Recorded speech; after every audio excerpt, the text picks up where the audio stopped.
Okay, so Pat, I'm just gonna a 1 minute introduction and turn it over to you. Sure, let's do that. All right, I'm Ken Danford. I'm with Pat Farenga. We're presenting a workshop here for the Learning Planet Festival about self-directed learning and unschooling, which we use more or less synonymously, I think. And Pat is with Growing Without Schooling Holt Associates, and is going to give us some background and this whole life commitment to this whole approach. And then I'm going to tell you about my program in person learning center called North Star Self Directed Learning for Teens in Western Massachusetts, and then tell you about our Liberated Learners Network, which consults and helps people start centers using our approach all over the world. Uh, right? And we'll Yeah. each talk for a half hour max, and then we'll have a half hour for Q&A at the end there. All Okay. right? All Yeah. right. Okay. Um, So Pat, tell them the life story. All right. Well, let's see. Can you see the screen yet? Yes. Yes.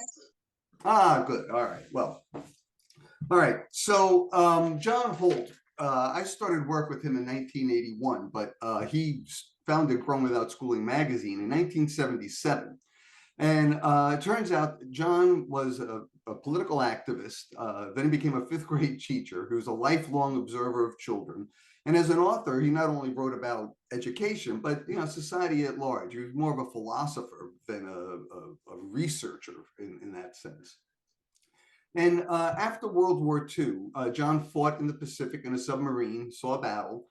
And when the nuclear bomb was dropped on Japan, he and his shipmates were pretty appalled that one bomb would do that. And so John decided to make his life work at that point to stop nuclear war. And so he worked for a group called the World Federalists, which wanted to bring all nuclear weapons under one worldwide government arm for 6 years. And he became disillusioned with that because while he was, recruiting people and adding people to this cause, and he believed deeply in the cause, nothing was changing except the Federalists were gaining more members. But there was no action in any way to stop the powers from using nuclear bombs or developing them further. And John became very disillusioned. And I think with this effort, and I think it also became the template for his disillusionment with so many institutions of modern society, and that which many of us, I think, share now. But what's interesting is John didn't just give up on that. He decided to work in his own ways towards stopping nuclear power, supporting various causes, but most importantly, by taking direct action to help to do those things that he could do to change things, no matter how small, but just so that he could feel that. And so after trying to figure out what to do after that period of his life, his sister, who was living with at the time in Colorado, said, "Why don't you become a teacher?" Because she had 3 kids and he got along very well with them. So John became a fifth grade teacher at the Colorado Rocky Mountain School. And by his own words, he was a very tough teacher, very conventional, but he refused to make excuses for why his students didn't learn, calling them lazy or bad parents, blah, blah, blah. Because he felt that as a teacher, if he couldn't figure out how to do it, his job was to continue to figure out how to do it, not just give up and say, okay, you failed, and move on to the next class. So he was always trying to figure this out. And he became a very popular teacher, and he wound up working in exclusive elite private schools all around Colorado and then Massachusetts. And it was in Massachusetts that he was co-teaching with his friend Bill Hull at I think it was a Commonwealth school, still here, still one of the top schools in Boston. But they wanted to find out. They had this question: I teach, but they don't learn. Why? So John would sit in the back of the classroom and take notes when Bill taught, and vice versa. And then they would compare their notes. And those notes eventually became this book by John Holt called How Children Fail. And one of the main points that John makes in this book, and remember, he was teaching in the late 50s, and the book came out in 1964, was he noted that how pressure and stress was interfering. The pressure to succeed and the stress to do so many tasks that they didn't understand was confusing to the students. And he noted how scared his fifth graders were of math tests, for instance. So, being a teacher in control of his own classroom, or so he thought, he decided not to give math tests for 2 weeks and instead help them with other stuff and talk about math in other ways. And he wound up getting fired from that private school just for doing that.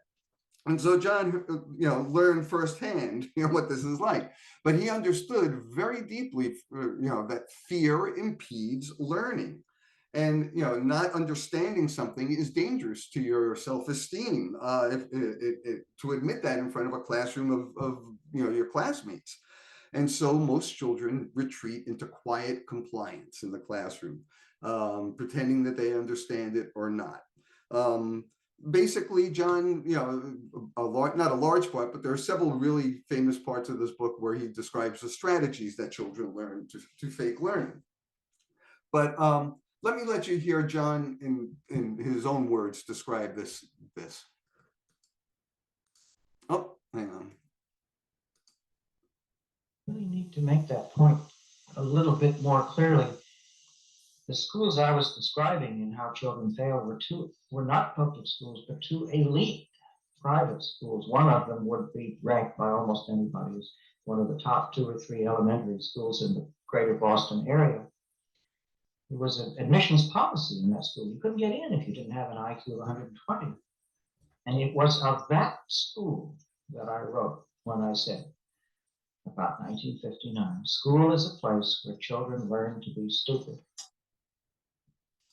Meantime, I was seeing a lot of very young children, my sister's children, other children that I knew, and I realized that young infants were, this is commonplace today, believe me, this was a radical thought. In 1960, the babies are scientists.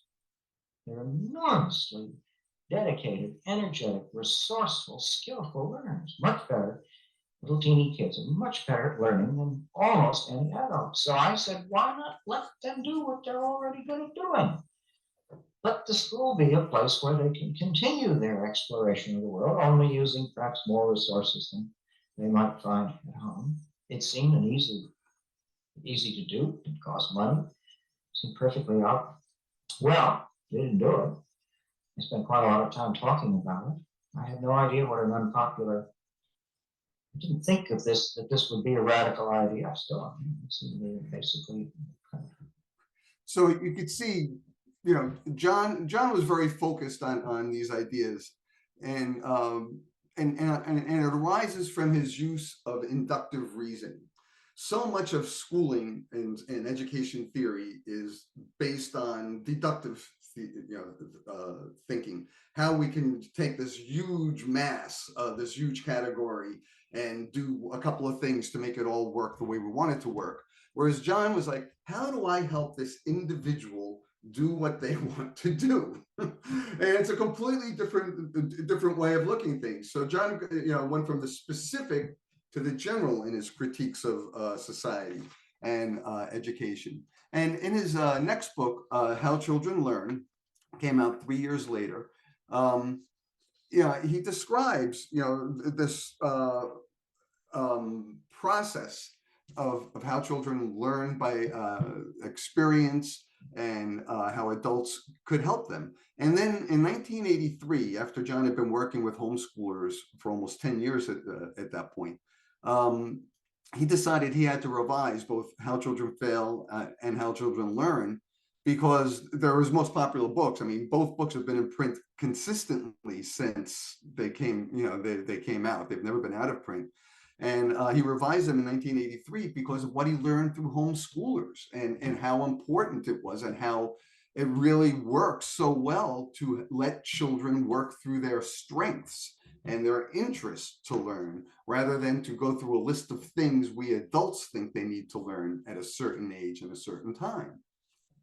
One of the things that John really nailed before people even had a word for it is that we all, learn in different ways. And by the way, I got to point out, John Holt isn't the only one that had these ideas. Paul Goodman, there are other people. I mean, even Bronson Alcott, if you want to go all the way back into the 19th century, Louisa May Alcott's dad, he homeschooled his little woman daughters.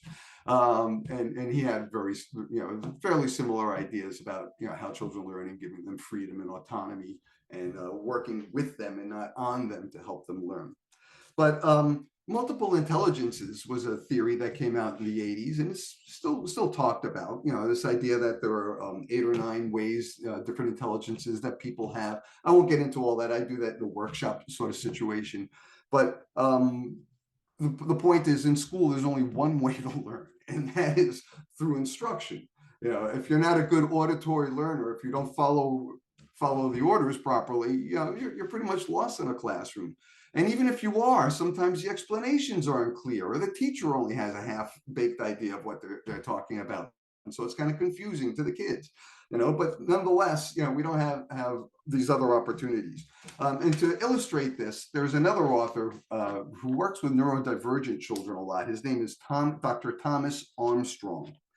And he wrote this fictional account, but it's based on today's schooling, to illustrate how individualized learning is ignored in favor of keeping the machinery of education humming along. Let's not forget that schools evolved out of the industrial age. They were not part of society since the beginning of societies. There's always been places where we gathered and stuff, but there's never been compulsory schooling, 5 days a week, the factory of school, until the industrial age. So anyway, the story that Tom wrote is this: if Leonardo da Vinci were in grade school today, and he's like observing a meeting about the teachers talking about da Vinci. So the school psychologist says, well, I ran da Vinci through some tests, but his attention was all over the place. He kept looking at a part of the wall in my office where the plaster had fallen off and said he saw a battleship fighting a dragon. I'm wondering whether he needs a workup by a psychiatrist to rule out possible psychotic features. Then the learning disability specialist says, I'm concerned that he occasionally writes backwards. As you probably know, this is a soft sign for neurological dysfunction. And then the classroom teacher says, yes, I've seen those reversals in my classroom. He never seems to get any work done. He'll start one thing and then lose interest. He's always doodling in the margins of the worksheets I give him. And when he's not doing that, he's looking out the window daydreaming. The learning disability specialist then says, I've also noticed that in my remediation sessions with him, he appears to be a good candidate for psychostimulant medication.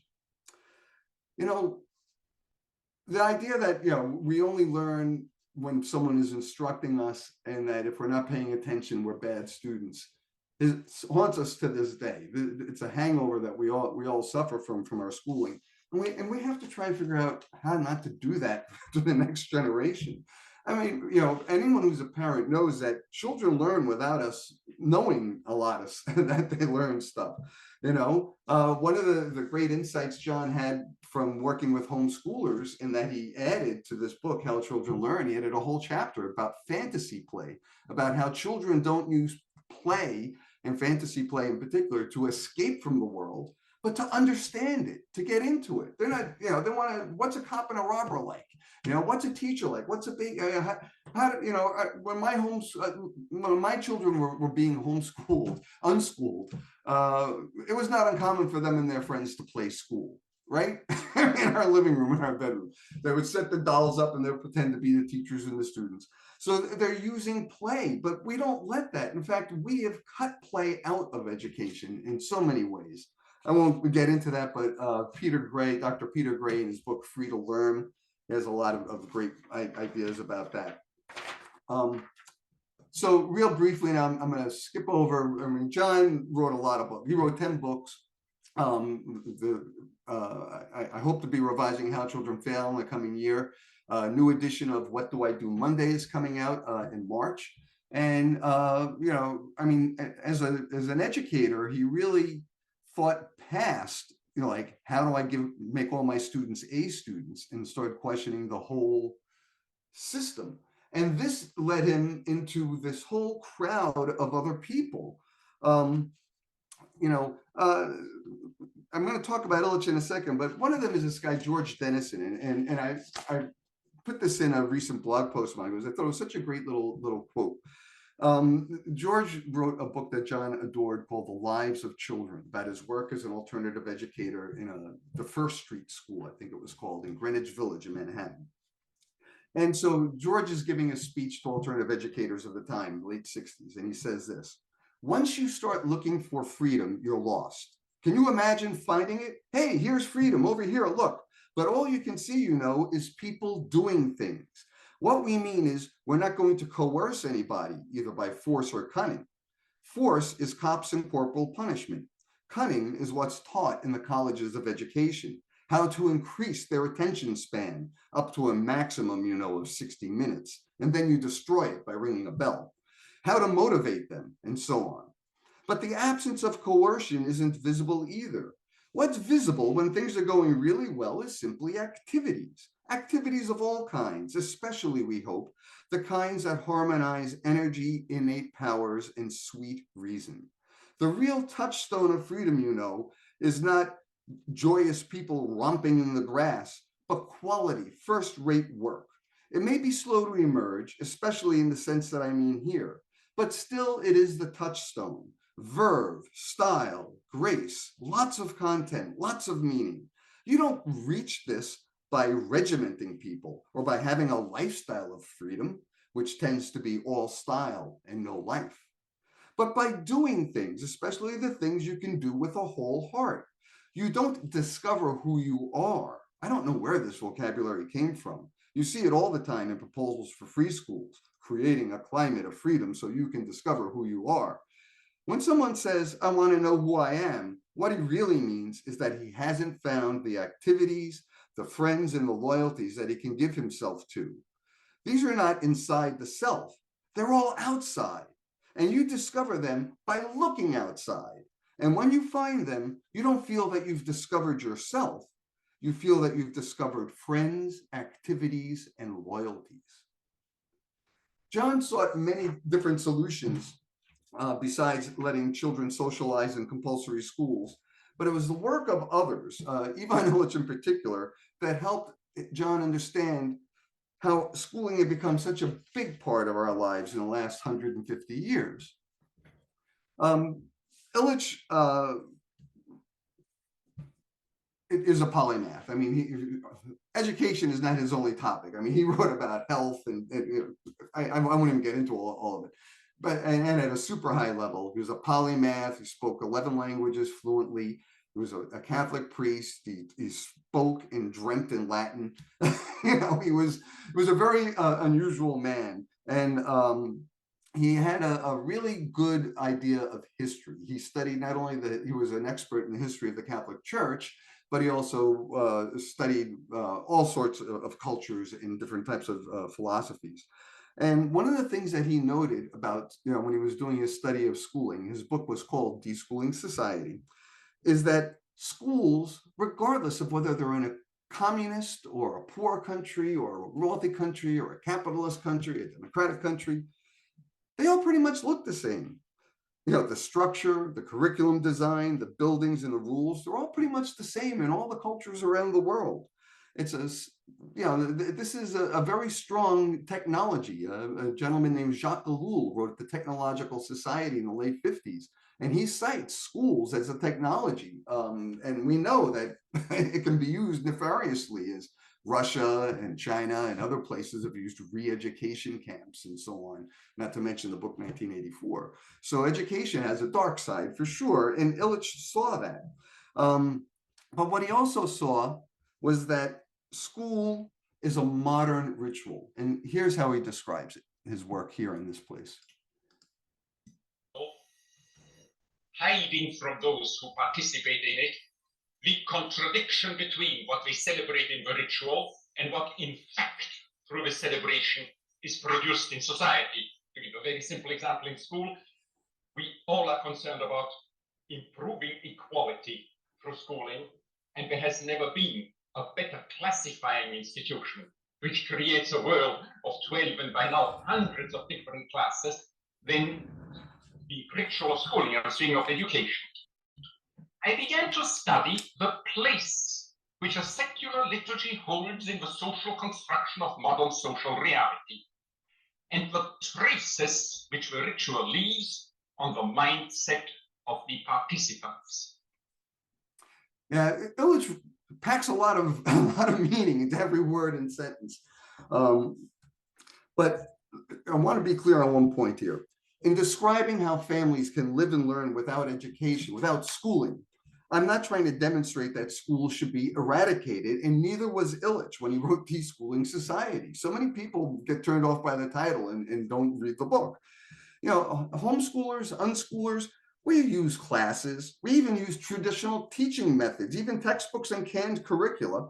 And we can even take public school classes in some states. And we do so on our terms. We decide we'll do it. And so we play that game. Yeah, I know the rules of school. I will participate in that. The unschoolers have determined what, when, why, how, and from whom they want to learn, and are therefore in an entirely different relationship with their schooling than students who are simply in class because of their age and going through the ritual. Let's see. So that's a brief overview of Illich's connection here. And there's a whole deschooling movement back in the late 60s and 70s. You know, Illich kind of crystallized it with that book. But you'll see later when I show some other books, other people in other countries are also thinking along these lines. This is research that came out about 15, 20 years ago about homeschooling, and I still find it fascinating. What this researcher found was that the lower the level of direct instruction, the shorter the teaching year, and the less frequently rewards and grades were used, resulted in higher levels of achievement for homeschoolers. But ironically, the parents expressed higher levels of satisfaction with their homeschooling experience when their programs were more intensive. So whose need is it to teach? The parents, so that they feel good about doing this, or the teachers? We really have to wonder. I mean, we're all about research and data, but we don't like research and data like this that kind of goes against the grain. Here's another one, Sugata Mitra. I mean, he was a real big deal about a decade ago, and people aren't paying attention to this stuff anymore. But he did these hole-in-the-wall experiments in India. Basically, he put a computer in a wall that faced out to a common area on the street, and kids roaming the streets could use the computer, but it was only in English, and the mouse was connected to it, and everything was kind of hardwired into this wall. And he videotaped what happened. He's an engineer. He's not an educator, by the way. This is something that I just had this idea. What would happen? Well, as these he has these TED Talks that I've listed here. You can watch them about how these children, street children, taught themselves and each other, and purely motivated by curiosity and peer interest. And he won $1 million from the TED company, and he's now he's trying to implement these ideas in a conventional school. I don't know if it's a conventional school, but in some sort of school in Britain. And I have not seen much about his work since then, but I think it's very important that we realize that even computers, and we know this from our own, I mean, I'm 67.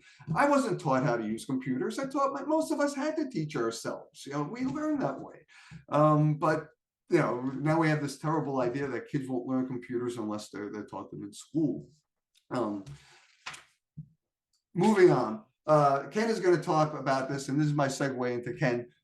So there's been a lot of studies about, well, what if we let high school kids choose what they want to learn? Well, this was back in the 1930s, and this was a real solid study.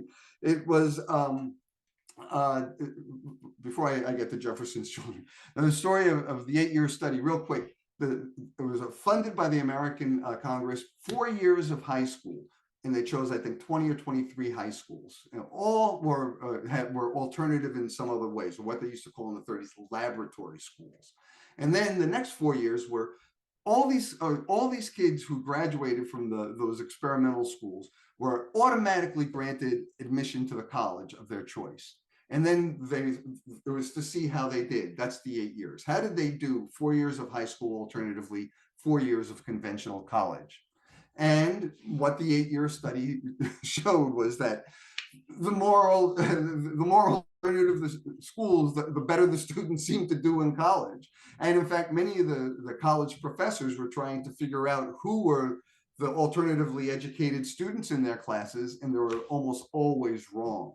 So it's really interesting. So that was in the 30s. They were trying to change the education system, and they didn't. And then in the 80s or 90s, Leon Botstein, I think he was at Bard College, a chancellor there. He wrote a book called Jefferson's Children about how we need to change high school. And then Horace's school, we're designing American high school from the Sizers, Ted and Nate. These are all respectable people with lots of money behind them and stuff. None of this has changed. If anything, school has become more rigid and more stuck in its ways, and that's because, and this came up, when I was talking to Irish homeschoolers about, I don't know, 6 or 8 weeks ago. We had a small informal session, and there a lot of unschoolers were there, and they were talking about, the evaluators are coming into their homeschools and saying, you got to have more structure. And, and that's just them. That's because in school, they impose a structure. The structure is imposed and we know what it is, but there's an inherent structure to our daily lives. There's an inherent structure to all our lives. Two strangers meeting on the street, there's a structure to that meeting, a social structure. What time is it? The way we talk. So, the inherent structure of my family's life is different than the imposed structure that happens in school at 8:30 in the morning. 8:30 in the morning when we're homeschooling, some kids may be out doing it, others may still be in their pajamas. So, but to say that you need more structure, and the Irish, I encourage the Irish homeschoolers, push back against this. You have a structure, it's not just the school structure. And motivation is the same thing. John Holt wrote about this a lot, and then Alfie Kohn took all this research and put it into a book, a wonderful book called Punished by Rewards. Kids learn because of intrinsic motivation. They're curious about things in the world. They're curious. That's all it is. They're curious, and so babies put everything in their mouth, and other kids ask constant questions. Others have to touch stuff, but that's their intrinsic motivation. And then we replace that with gold stars and candy and rewards, with extrinsic motivation in schools, to a point where people won't do anything unless they know that there's a reward attached to the end of it. And that's not how we learn. We don't learn to talk just because someone's going to give us a reward at the end. So, there's a lot of different ways of doing this. And then finally, it's different learning schedules. When you're teaching, when you're working with your child at home, particularly for boys, late reading is very common. A lot of neurodiverse parents are finding homeschooling works, and unschooling in particular, because they can focus on the interest and pace that their children are at. They don't have to rush through things to get to the bus, to get to the school, to get to the class. It's a different thing. And that book, Educating Children at Home by Dr. Alan Thomas, has excellent work about late reading and how the kids catch up. Just because a boy is not reading at the same grade level as other 8-year-olds, by the time they're 12, they are. They catch up over time. But we have this idea of run, school, run, right? And then we know we're talking about the crisis of loneliness. We're talking about the crisis of social alienation in America. But this is back in 2004, we were talking about it. The young were breaking down in numbers then. Girls were cited in, what was that book called?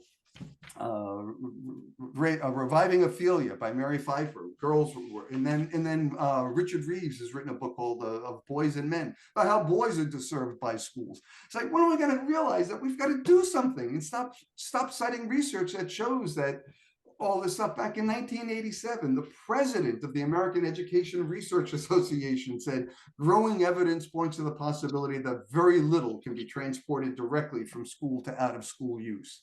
Yet we keep saying school is the most important thing. If you work in a business, this is the sort of course you'd be sent to, in order to get better at your job. And they're telling you excellence is a product of hard work and liking what you do. Adjust your goals to target your strengths. That doesn't happen in school. They adjust your goals to target their needs, which is to get you to pass a certain course. So completely different. Only in school do dotted lines separate English from history and so on. In our lives, we see that this happens. Knowledge is connected in the world, but divided in school. Here's one of my favorite homeschooling stories. In 2002, I cut this out of the Boston Globe. This young man and his dad traveled around the world. The dad was a juggler, and so they would go to different, just traveling roadshow, and he loved origami, but they also loved math. And through origami and juggling, they learned how to get into advanced math. And Eric Maine became famous. He was only 20, I think, but he figured out how they could fold the solar panels that they need to power really big satellites and stuff, how they can fold them really, really small and then open them up in space. you know um, would this have happened had he gone to school? I doubt it. There are many different ways that we can be useful in this world.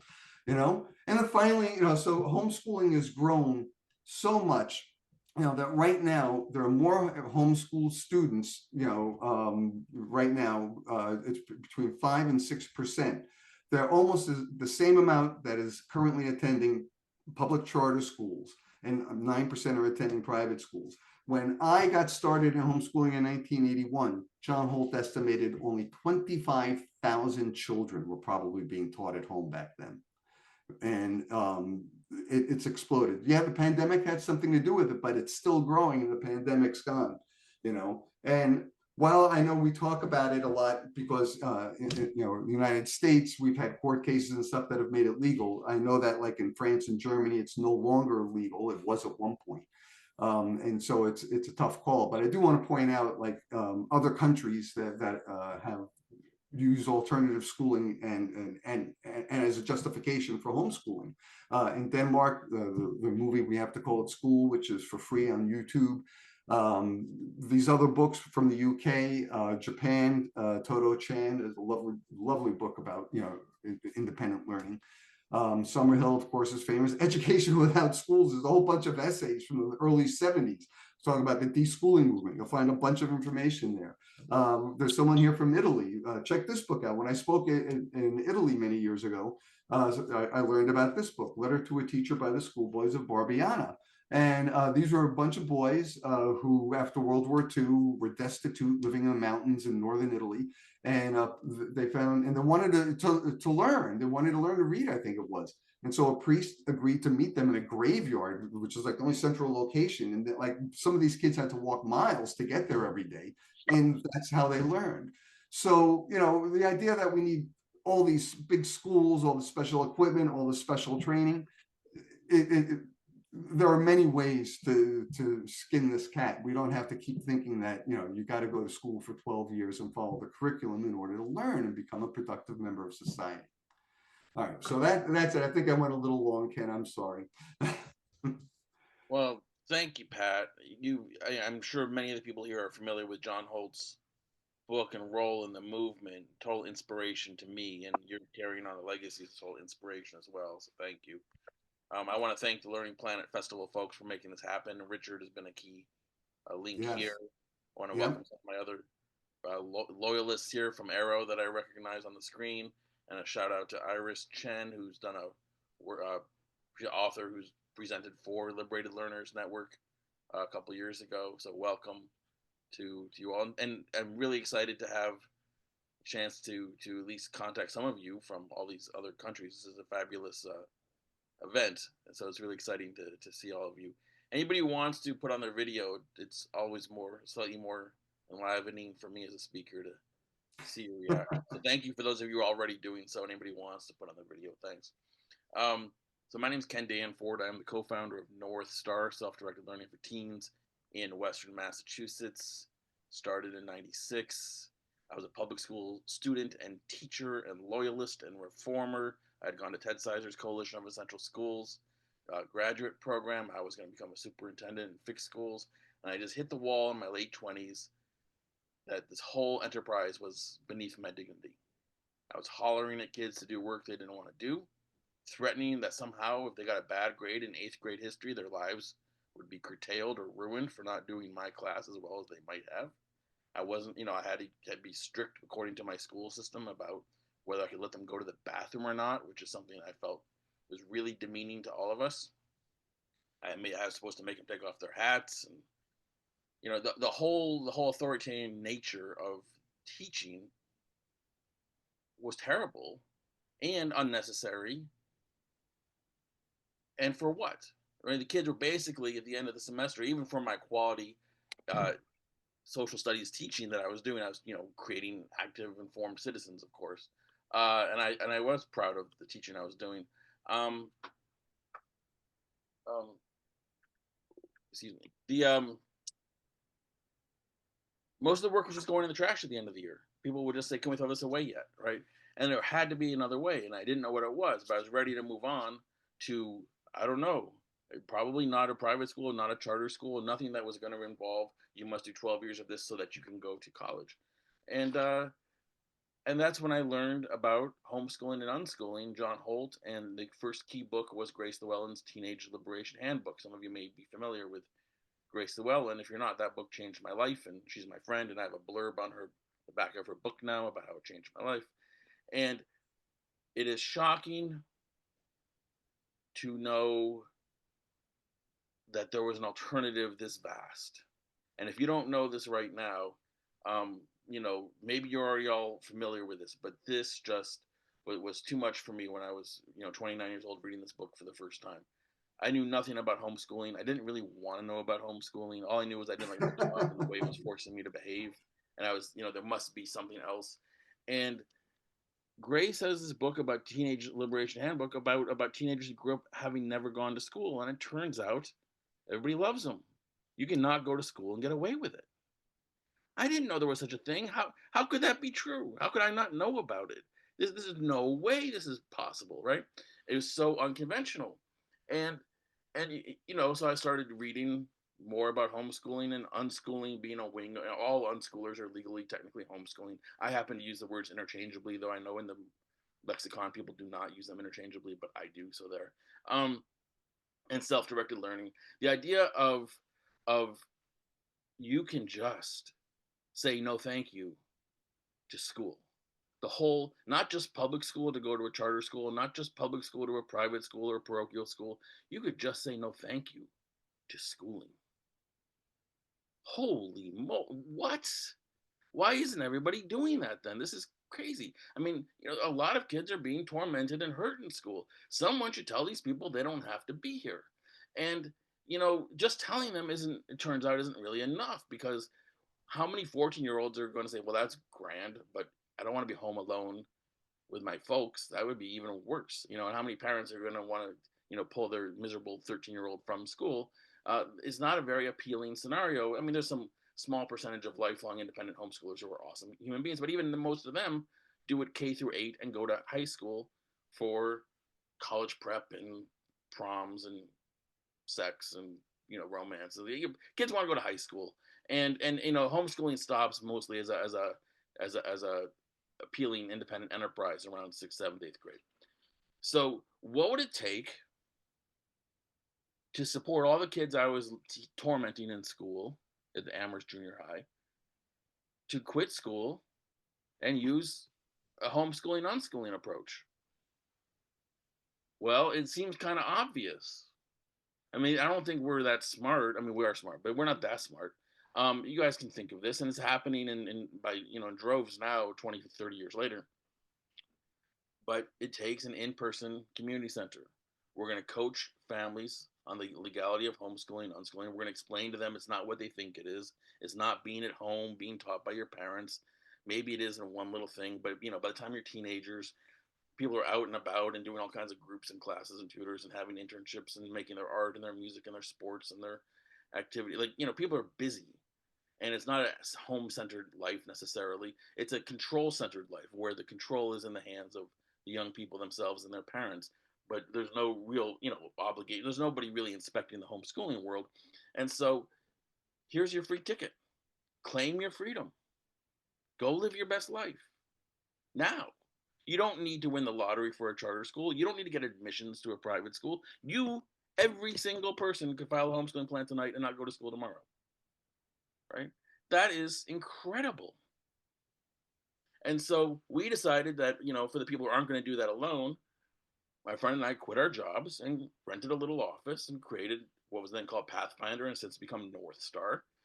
And we are going to explain and support and coach and host all these kids who don't want to go to school and have a better life to lead and can't spend another day wasting one more day of their life. We're going to have them live in freedom now. And this is now year 29.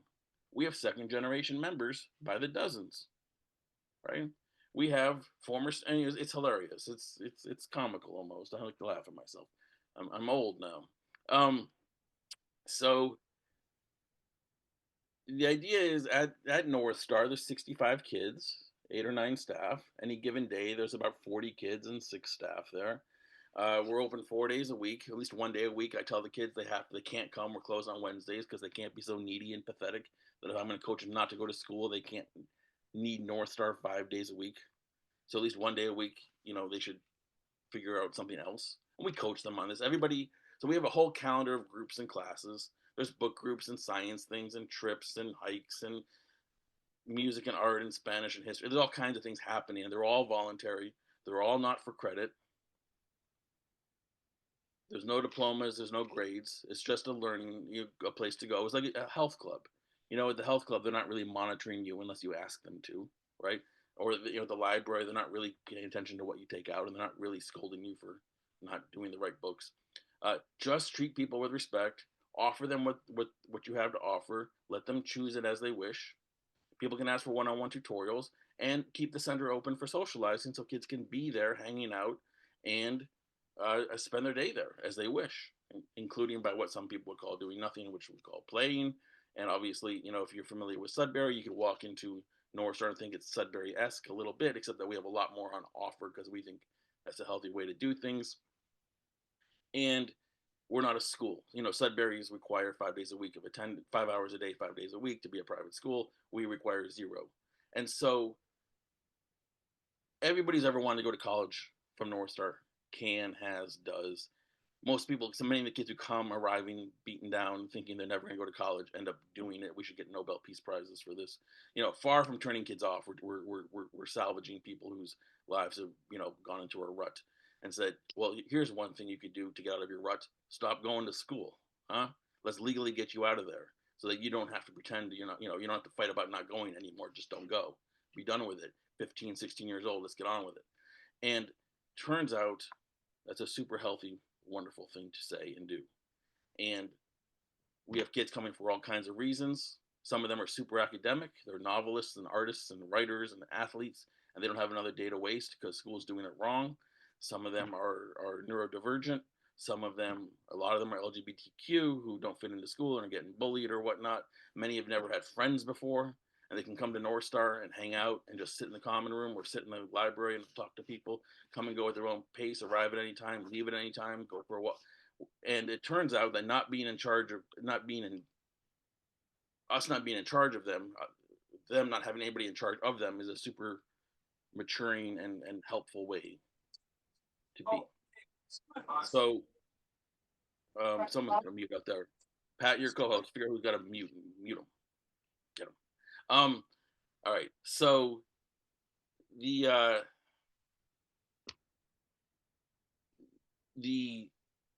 premise of North Star, my first goal so I have a book, by the way, Learning is Natural, School is Optional: North Star Approach to Offering Teens a Head Start on Life.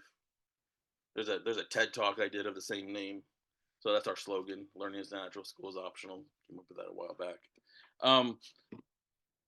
It's really optional. There's nothing that kids who unschool or self-direct or don't complete high school can't do. There's 0 doors that are opened by high school diploma in the United States that aren't open to people without going to high school.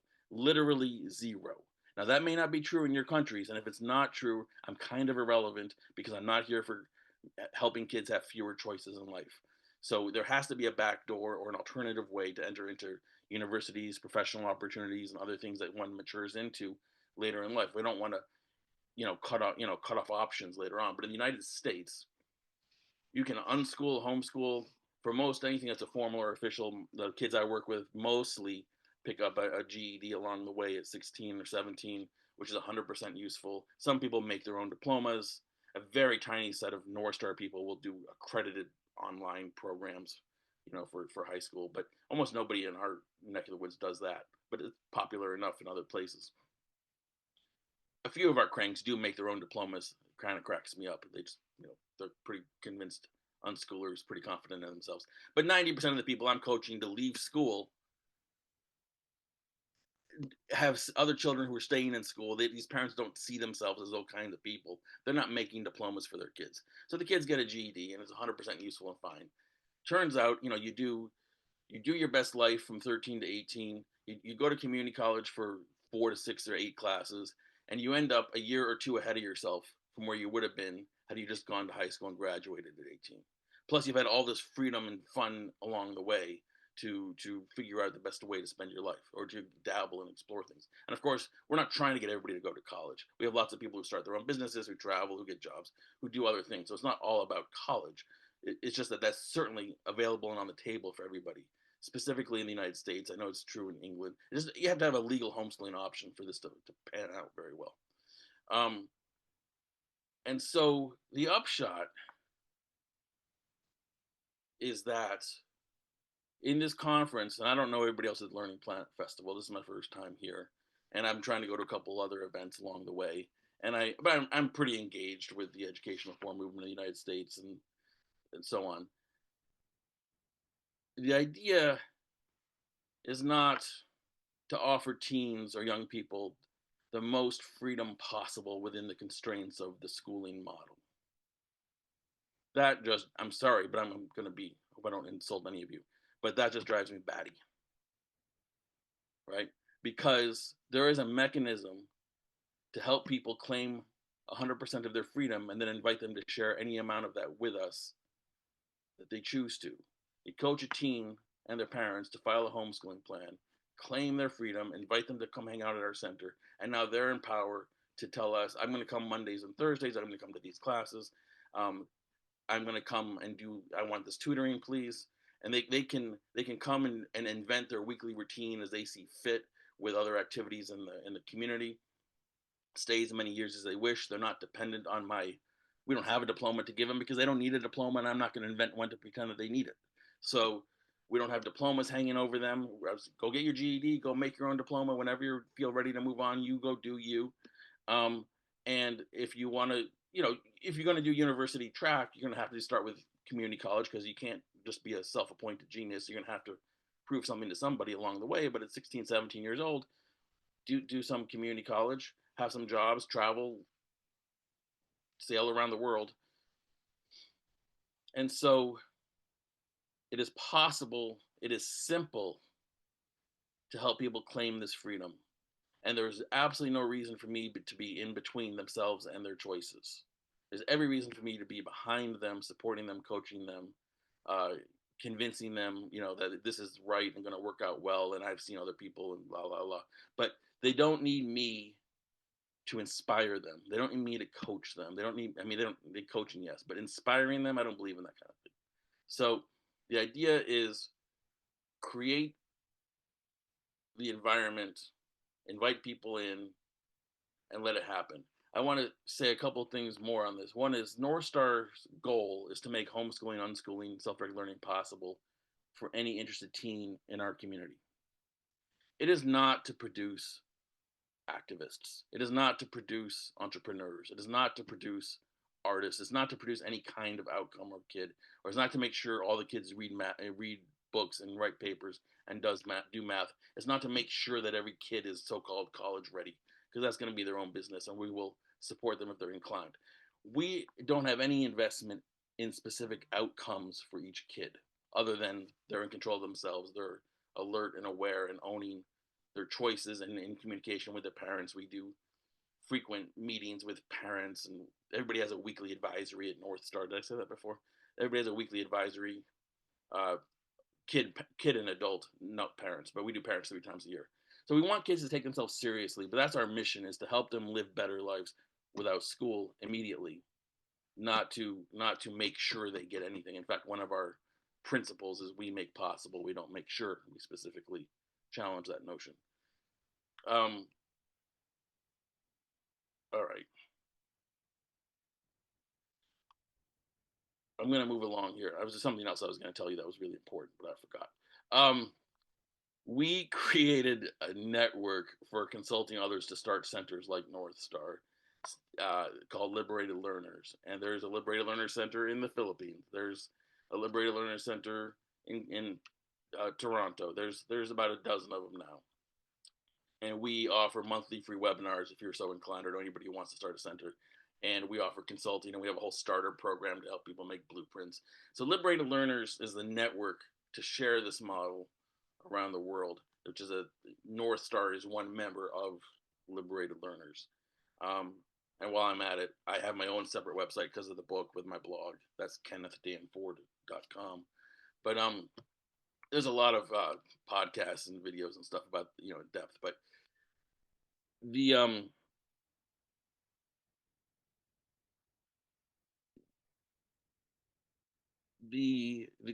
I know what I was going to tell you. The key mission was to create the environment for my colleague Joshua Hornick, who's the co-founder, for Josh and me to be in alignment with our values, to create the network to create the environment for ourselves to work with young people as we wished. Right. And I'm glad it's helping them. I'm glad it's good for them too. But 29 years in, I'm still pretty gung ho about it. I'm happy to go to work every day.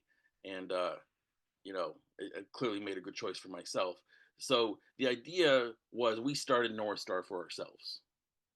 Sure, we're doing a good deed, but we're doing a good deed by identifying and creating our ideal working circumstances and getting rid of all of the stuff that we deem not necessary, including being in authority and control and judgment over children who don't need us for any of those things, right? Clean the slate, and this is really healthy. And it's not that radical.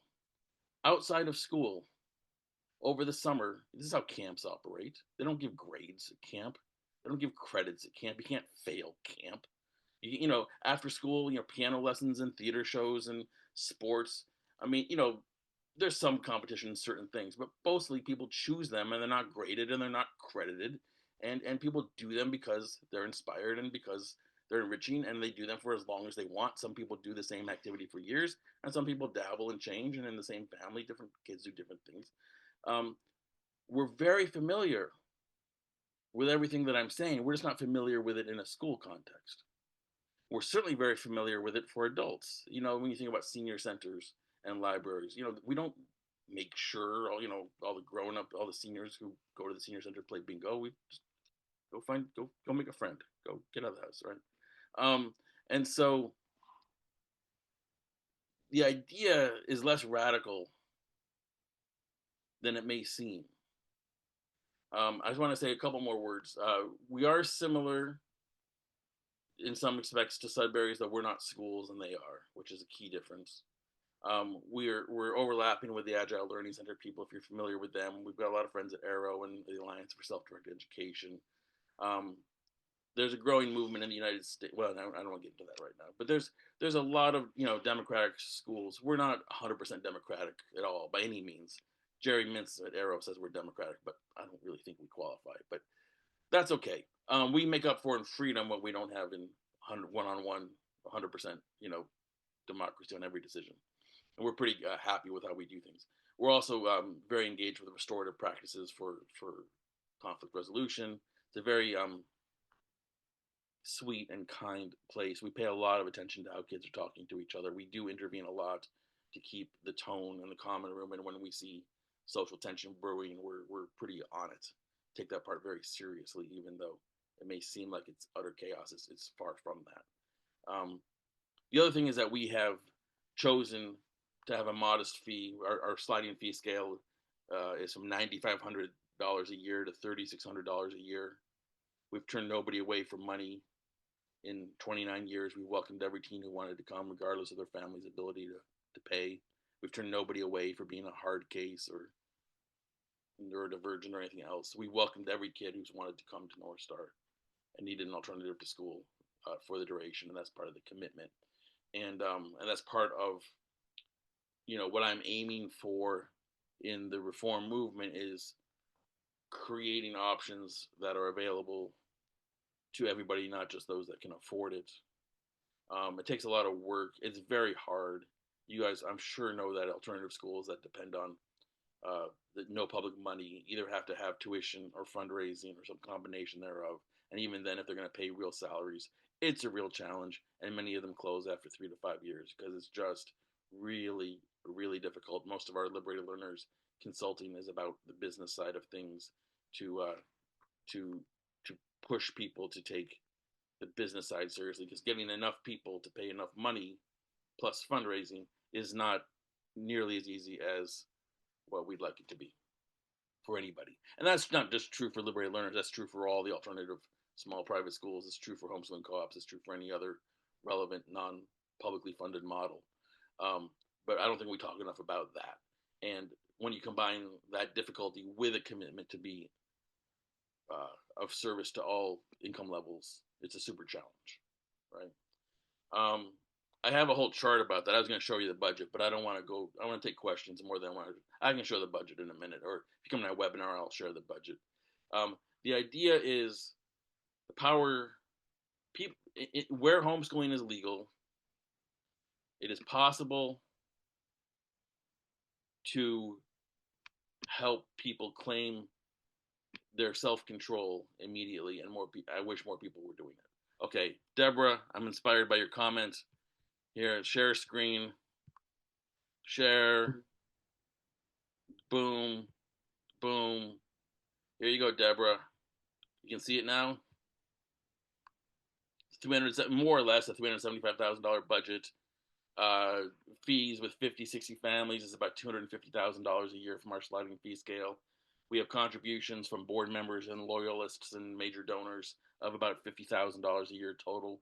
We have a couple fundraisers, which are pretty big deals. Circus Smirkus is one of them. Alumni fund drive. So we can get another $50,000 from doing our fundraising well. That is not simple. It's taken 25 years to grow into 29 now, but it took a long time to get to those numbers. But if we can get 250 from fees and another 100 from either specific donations in large scales and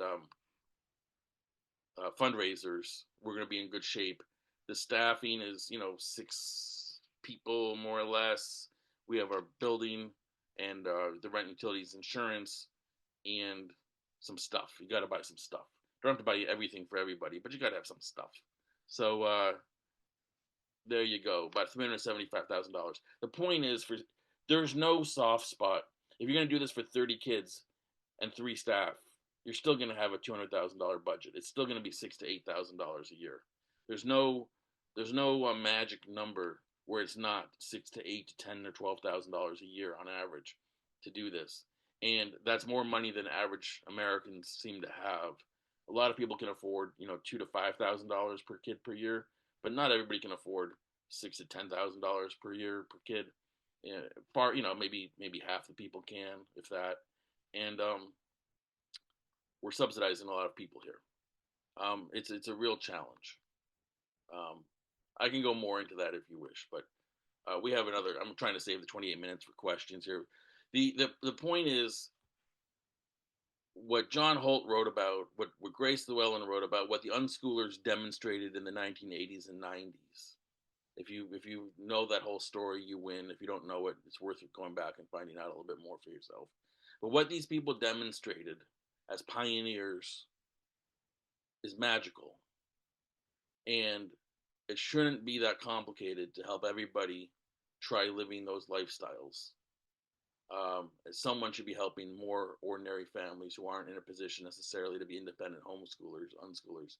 Someone should be helping them use the approach. And so that's what we're doing. There you go.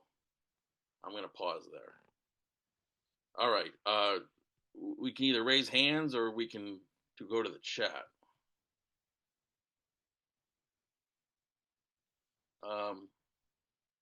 Our age range is 11 to 18. For me, it's only teens because when we started, I was a junior high teacher. That was the group I wanted to deal with, and also a little cavalierly back then in the mid 90s. I felt a lot of kids who made it through elementary school were doing okay.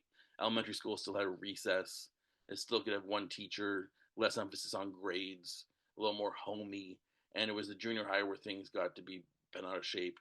I don't think that's as true anymore. I think elementary school is worse now than it used to be. There's more emphasis on testing and taking recess away from kids and all that other crap. So um, people should be helping. Uh, Liberated Learners does have centers that focus on younger kids. North Star doesn't, because to do so, we would need another common room, another headquarters. You can't have all the 7-year-olds underfoot of the 14 to 17-year-olds. It's just not going to work like that. So we need more. We don't have the space for that, nor the. It's just a whole one layer more of a program. But some Liberated Learner centers are indeed K through 8, ages 6 to 18, and for everybody. There are certainly It's a certainly reasonable need and goal to create a Liberated Learner Center for elementary school age children who can't homeschool independently but hate Sunday nights, hate getting up Monday and going to school where they do it all wrong, right? There's kids who feel that way about school. Someone should be helping them use homeschooling. Do we have a school voucher program where we are? No, in Massachusetts, we do not. And we'll be the last state to ever have one as the home of the creation of compulsory schooling with Horace Mann back in the 1850s. There are states that do.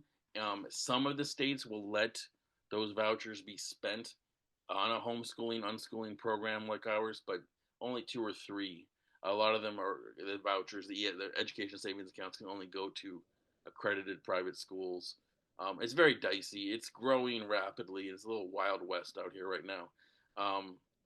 Most of the money in the vouchers are going to people who are creating. Families are taking the money and then going to often faith-based schools or micro schools or new programs, but a lot of them are schools and not homeschooling. And only in a handful of states can the vouchers be spent ad hoc on homeschooling expenses or tutors or classes. Um, so I'm wondering if you have addressed helping those who come with emotional challenges. Absolutely, we do. We have a load of kids who come to North Star with social anxiety, can't go to school, with depression, having been bullied, not eating, coming out of, maybe a quarter to a third of the kids come that way, maybe more, scarred a little bit, from schooling. But by no means are we only for people with troubles and woes. But we certainly um, are a powerful antidote or a powerful immediate tool for people who just don't want to go to school on Monday morning. Well, maybe you're right. Maybe you don't need to go there. Maybe we can do better. And maybe it starts with not knowing exactly how it's going to go. But come to this place as much or as little as you can, and we'll take it one step at a time. And my bet is on a 3 to 4 year arc. It's not on a 3 to 4 week arc. So if I'm getting you out of school and you're beaten down and struggling, and it's hard for you to break into a new place and make this transition, the whole deschooling months, fine. Don't sweat it. Everybody just relax a little bit out there, right? Because really, and this is the heart of the revolution. Nobody really cares in the United States how you did in high school. It's if you're applying to the elitist colleges straight from high school, sure, it's pretty hard to get into Harvard. But who gets into Harvard? A bunch of whack job unschoolers get into Harvard too. So, and if you don't want to go to Harvard, and you just live your best life from 13 to 17, you're going to be better off. So if you got some miserable 14-year-old, 15, just this year, it's like a dime. I'm sorry to be flippant, but like the 15, 16-year-old depressed girls, super academic, melting down because school is too much pressure and stupid, and they don't see the point, and the whole thing is mean, and they don't want to go anymore. But it's 2.5 more years, and if they don't, they're not a good kid, and they're going to be in trouble. Someone just telling them that just stop it, just stop, just come out, breathe for a minute, and you take the next 2.5 years outside of school rather than inside of school. And guess what's going to happen? You're going to be healthy. It's going to be great. It'll be the best choice you ever made. And I don't know how long you're going to spend at North Star. I don't know how much time you're going to spend in my lovely psychology class or my activities that I'm running, or under my advisory sessions once a week. But you'll come when you come. for as long as you want. And some of you may come 3 or 4 years, but some of you may come and just use this as a bridge. But just having someone tell you that you're right, and school is not what it's cracked up to be, and you have a choice, and it's a choice that's available tonight for tomorrow. Yesterday was your last day of school, is something that no one has ever said to these kids before. I guarantee you, like 90% of the time when I say, has anybody ever told you you don't have to go to school? Like, no. Well, and then I have to convince them I'm not just some crazy nut. It's pretty fun. All right, what else have we got out here in these events? I see. Anybody want to raise a hand and ask a question with your voice? Richard, go ahead. Yeah, thanks, Ken. Good information. The idea of school is optional is a message that the universities here in Ottawa, Canada, are conveying to people as well. There was a Liberated Learners Center here in Ottawa. It had to close for financial reasons. Yes, it was great. And, they were awesome. yeah, and near the end of it, they had the registrars of the universities and colleges coming in to speak to the students. And one of them, one of the prominent universities here, the registrar brought along 2 unschooled students with her. They had never been to school, and the presentation was to the effect that all you have to do is convince the school somehow that you have what it takes to follow a university program. And so for one of them, it was a boy who wanted to get into computer engineering. When he decided that he wanted to do that, he just took 5 online courses that the university recognized, did them fairly quickly because he had all these self-directed learning skills. The other was a girl, 14 years old, who took a course at the university as a special student, took some more of them in the next couple of years, ended up being admitted to journalism with already some university credits towards her degree. And so the universities are conveying here, at least, I don't know how much elsewhere, but conveying that you don't have to go to school. You can just figure out how to convince us that you would be a worthy student, and we'll take you in. College admissions, I'm sorry. Yeah. And I was just going to finish that little bit, Ken, by saying that the message that we were getting from the different people speaking, the different registrars, is that they're finding that the homeschooled, unschooled students are much more the kind that they want to have than these products of the school system. Absolutely. The whole idea is again, have some sense of yourself and why you're going and why now. For a lot of high school kids, just because they graduated from high school, and that's what you do in America when you graduate from high school. If you're middle class, you go to college. I want to say a funny story, and it turns out that given, well, first of all, I don't want to say that everybody should go to college, especially given the increasing price tag in the United States of liberal arts colleges at $70,000 a year. The assumption that everybody needs to go to college is pretty sketchy. Even though, and I say that as a graduate of Amherst College, hoity-toity liberal arts college here where I live. So I've done it, but in the well, we had a lot of kids go to every college in the United States now. It's just not a big deal, from Brown and Columbia and MIT to Amherst and Smith and Mount Holyoke around here in Hampshire College. It's pretty. It turns out that it's college admissions is a pretty straightforward thing for homeschooling, unschooling kids who have something to say for themselves. It's not going to go great if you've done nothing and have no record and aren't articulate and can't tell a story. Then you really do need to go to community college and do 4 to 8 to 10 class. Do a year of community college and then take that transcript and work up a better story for yourself. But if you've been doing that all along with some vision for yourself, and now you're ready for full-time undergraduate study and you want to make a transition into that, it's not that hard, and we don't tell people that. Funny story, in the epilogue here, my kids wrote pieces. My kids are now 29 and 25, And my 29-year-old, neither of them went to North Star, neither of them homeschooled. My older son went straight to public school, straight to the University of Colorado, which he did not take seriously, and just had a lot of fun at.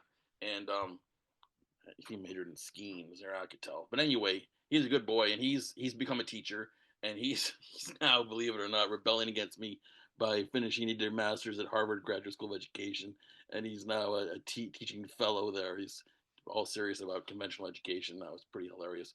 My daughter was at a public school, and by the end of 10th grade, she didn't like it. In 11th grade, she did a semester program called Croca, which is one of those survival living kinds of things. Came back from that, very influential. Came back from that and did community college, dual enrollment, senior year, full time, did some other things. Ended up taking a year off in Micronesia with a cousin.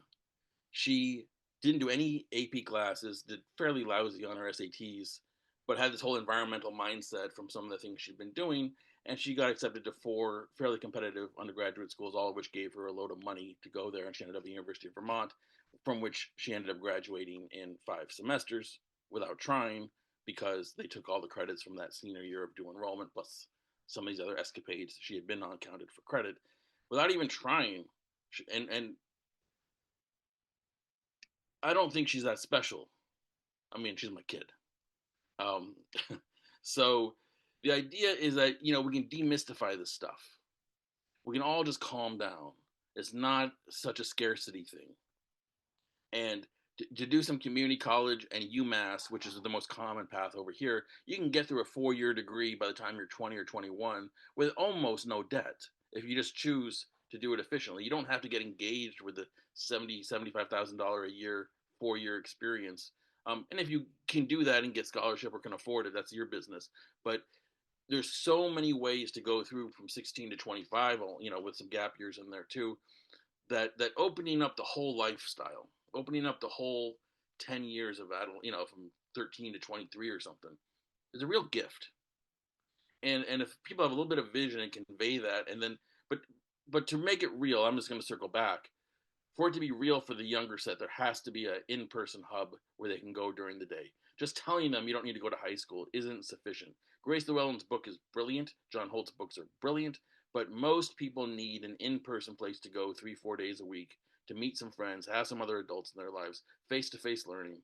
So, there's a whole wing of homeschooling that's all, Zoom only, online, everything, worlds, whatever. That's fine, but that's not where I am. I'm with the in-person, help the people figure out, here's your home away from home clubhouse. It's like, for exercise, you have a gym. Not everybody just wants to get a pair of shoes and start running alone. It's okay to have a clubhouse, and it's kind of essential for most people. So, all right, who else got a question?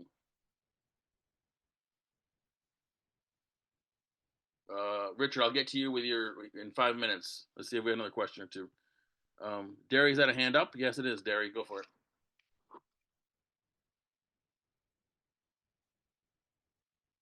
Derry, you're muted, man. You gotta unmute.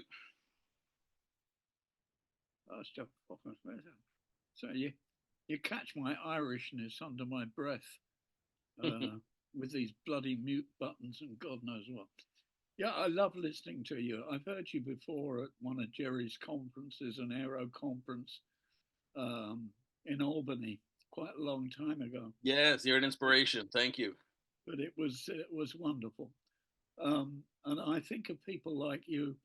I'm pretty sure now that if I was born again, I'd be a Ken Danford, Liberated Learning Center entrepreneur, starting them here, there, and everywhere. Because you're pioneers of possibility. You show what can be done. My pioneer of possibility when I came into teaching was A.S. Neal and Summerhill. Yeah. It was all I'd got to go on, really. I discovered him at college, where the lecturers ran behavior management courses and quoted Pavlov and God knows who else, Skinner. And I remember saying, but I want to teach kids. I don't want to teach dogs or rats. And so I started in the state system, trying to create a sort of democratic learning community with 35 kids who just failed a very high stakes test that we had in England called the 11 plus. If you passed it, you went to a grammar academic school, but if you failed it, for God's sake, this was done to 11-year-olds, you were sent to a secondary modern. So I started my career trying to create a democratic class. I was told I had to teach history, geography, religious education, social studies to these kids. So I threw the curriculum in the bin and the kids created their own curriculum basis, basically.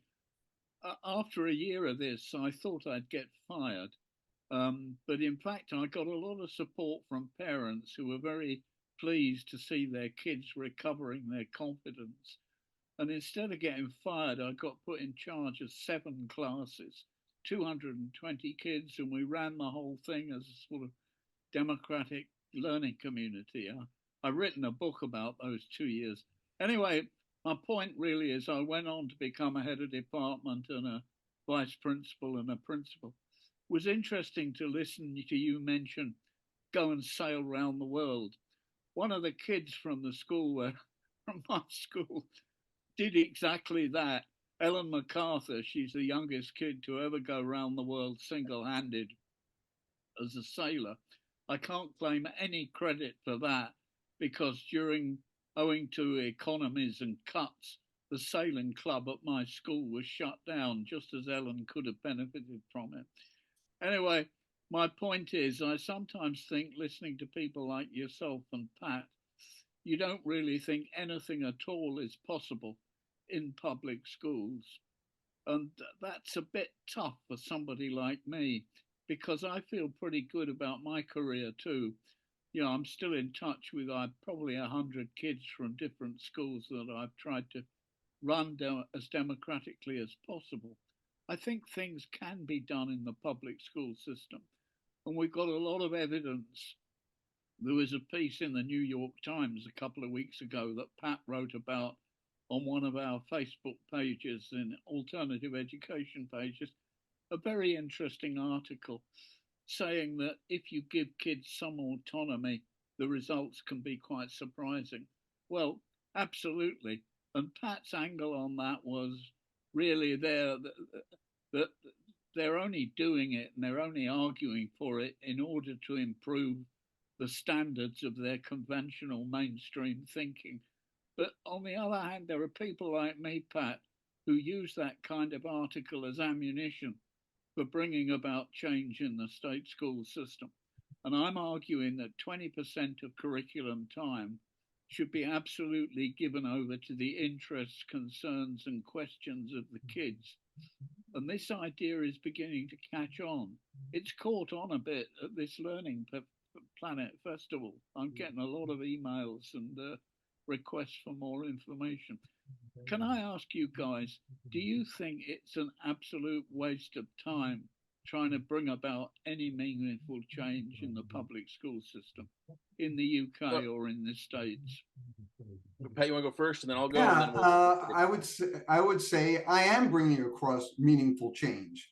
I am showing parents and children how they learn by choosing to go to school when they want to.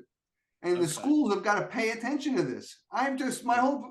Please, people were trying to reform the schools almost from the minute they got started. And, and I just feel like, like John Holt felt, which is if enough people say, I'm not going to go, maybe then they'll get the message because the research, their colleagues, people like you who've worked in the system and somehow didn't get chewed up and killed by it, that's good. That's good, but it's not enough. And I think that it's really going to just take people walking away and building something better. What Buckminster Phillips said, you don't complain about it. You do something, you show something different. And that's the lesson I'm taking from this. Yeah. Thanks, Pat. And of course, Jerry, they are walking away. Sorry, Ken. I have some sympathy for you, but only in a esoteric kind of way. I had to quit. I didn't see a path to being able to claim my dignity and work with kids the way I wanted to inside a public school system without getting fired pretty soon. But look, my kids went to public school. Everybody in my family went to public school. All my nieces and nephews, everybody in my whole clan an extended family, a public school family. I was going to be a public school reformer. Um, Today, there's a North Star kid who switched back to public school. Today is the first day of second semester. He's in school today. A lot of North Star families have siblings, have other kids in school still, public, private, charter. A lot of North Star alums have gone on to become teachers. And a lot of our parents work in schools. And there's a reason that the title of school is optional. It's not that school's bad. The school is optional. I'm more dismissive. Like, schools are relevant. Like, if you find a school you want to go to, good for you. You don't find a school you want to go to, then don't go. It's kind of like summer camp. Nobody cares. Go to camp. Don't go to camp. Who cares? Maybe your mother does, but no one else does. And so it's not any more important than that. And so it's optional. Optional is about as dismissive and rude as I want to get. I don't need to call it bad. I just call it irrelevant. And I think that's a healthier angle. Now, and I think it's very good that you and others have the stamina and the vision and the commitment to try to make things better. And that's where most people are. 99, whatever. Most people are in schools, whether they're public schools, so there's 80% in America, public and charter schools, 10 and 11% in private schools. The remainder is some homeschooling and other weirdo things, but mostly people are in public school and private schools. And so for some of you and others to care enough to try to improve things seems really good to me. I just can't do it. I had to leave, but I'm glad you're doing it. All right. I think there's a Facebook page here with 100. Yeah, we've got a Facebook group. There's Life After Teaching, How to Quit. It's got 172,000 followers who are teachers in the state school system. We've only got 250,000 teachers, so that means more than half of them have joined Facebook sites to try and find a way out. It's a desperate situation, Ken, we're in right now. All right. And it's lovely to listen to you. Thank you. Well, thank you, Derry. Let's turn over to Richard to highlight a few more sessions that Richard wants to highlight here. Thank you for bringing us in, Richard. You're kind of the pivotal guy here. And thank you everybody else for being here. Anybody who wants to, I put my sites up on the chat. And if you just Google my name, you'll get to North Star soon enough. You can email, it'll come to me. I'm happy to talk more. But Ken, Richard, where else should we be going to? Ken, if there's time, I've got 60 seconds worth of. Yeah. Oh, wait, who said that? Peter? Yes. Okay, let's go. Richard, go first here. Richard, go ahead. Richard, you're muted. You people in your mute button. Right. We have some really good events coming up by people who have supported the idea of pulling education into alignment with human rights, with the Convention of the Rights of the Child. And I'm focusing on 3 of them right now. 2 of them are on the 26th. One of them is by Yana and Safan, who have really initiated this idea of pulling education into alignment with human rights. So they give the background of what that is and how we are actually violating children's rights with what we're making them do as far as school is concerned. The second one that follows it, just the same little block of time, is the Sudbury Valley or Sudbury International, which is about Sudbury schools. And as you said, Ken, liberated learners is along the same lines exactly. Not exactly, but liberating students as such. And so that's what people are doing outside the system, like yourself. And we're seeing great things there. Those are the real pioneers of possibilities. But there are events going on inside, things happening inside that are valuable too. And we have with the public school systems, if only they could get their heads straight, those community meeting spots where you can go and hang out with people, the clubhouses, and that's really the value that most kids find in schools. And so what can be done there to start turning things around? And Derry's going to be speaking about his 20% proposal, along with Charlie Marino Romero, who has founded a public school within a school that he calls a democratic school. So the possibility of running democratic schools as schools within schools is a way to help the process. And what I very much agree with this idea that a lot of teachers, and there are a lot of them from my experience, I've been in public education all my life, a lot of them that would just love the opportunity to change. They don't have the courage that you did to get out of it. And if the opportunities could be created, if we could just get the buzz going, we might see things happen fairly quickly. And so the event on the 28th with Darian and Charlie, and then also with Mia, who created the film, Subame, Pioneer of Possibility, for the organization Quest in Europe, which is trying to bridge between the outside and the inside development of education. That's coming up on the 28th. A lot of good ideas there. There are a number of other equally good sessions by people who have adopted this idea or supporting the idea of pulling education into alignment with human rights that are being presented at the festival as well. And there's a link to them. One of them I'll just mention quickly. It's the exact title, I'm not sure, but it's From Coercion to Consent. And so a key concept there with respect to what we're talking about. All right. So I guess Peter, turn it over to Peter. Yeah, so everybody knows Peter Bergson is a pioneer in the field as well. Back in the 1980s and 90s, with his wife Susan, created one of the first places for homeschooling gatherings, and still going. Well, anyway, Peter, Yeah. what do you want to tell them? Thank you.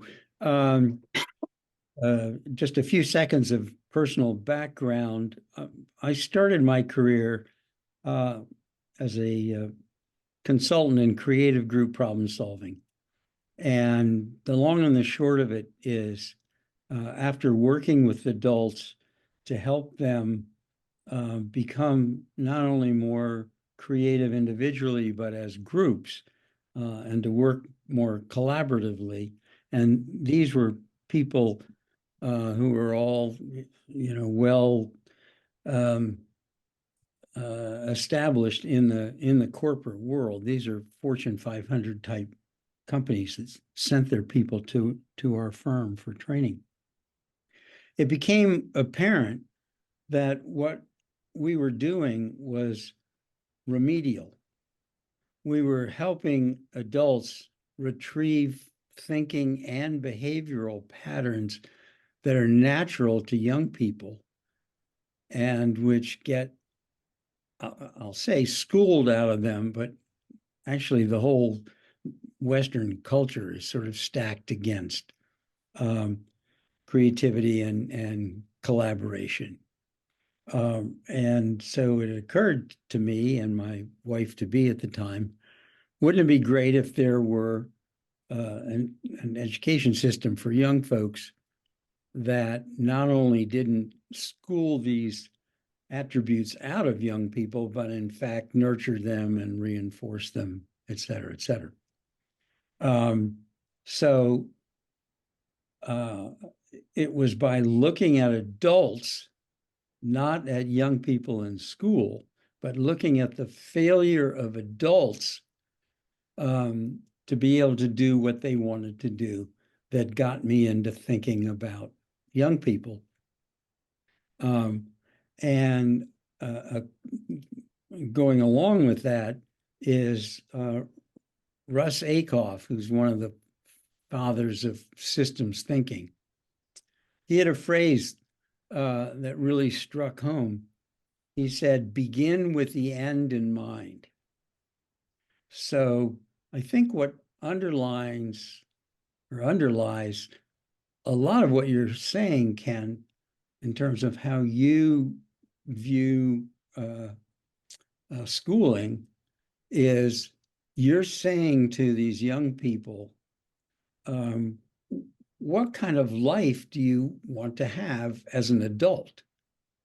And then from that, what is the best preparation for that. Actually, it's even better than that, Peter. I'm going to interrupt you 1 second. I'm going to close, but it's even what kind of life do you want to live right now, not as an adult. Well, exactly. And that's the other thing. Louise Bates Ames, who was one of the first early childhood educators and whatever from the Gazelle Institute, she was saw her talking on tape to a group of parents, of 4-year-olds, and who were worried about how their children were going to do in kindergarten. And she said, the purpose of being 4 is not to prepare to be 5. And I would say the same thing, which is what you just said, Ken, which is the 6 years from grade 6 to 12 is, I don't know, 8% of your life. And aren't those 6 years just as important as the years from 40 to 46 or 62 to 68? So absolutely, you should live them in a enjoyable, positive, productive fashion, in addition to living them in a way that will increase the probability that the rest of your life will go that way. Right. Thank you, Sylvie, for the comment there. Spot on. Okay, I think we should close up. It's 4:35. We were supposed to be done 5 minutes ago, for those of you who have a life to get on with. Pat, any last words from you? No, it's been a pleasure. Hang on.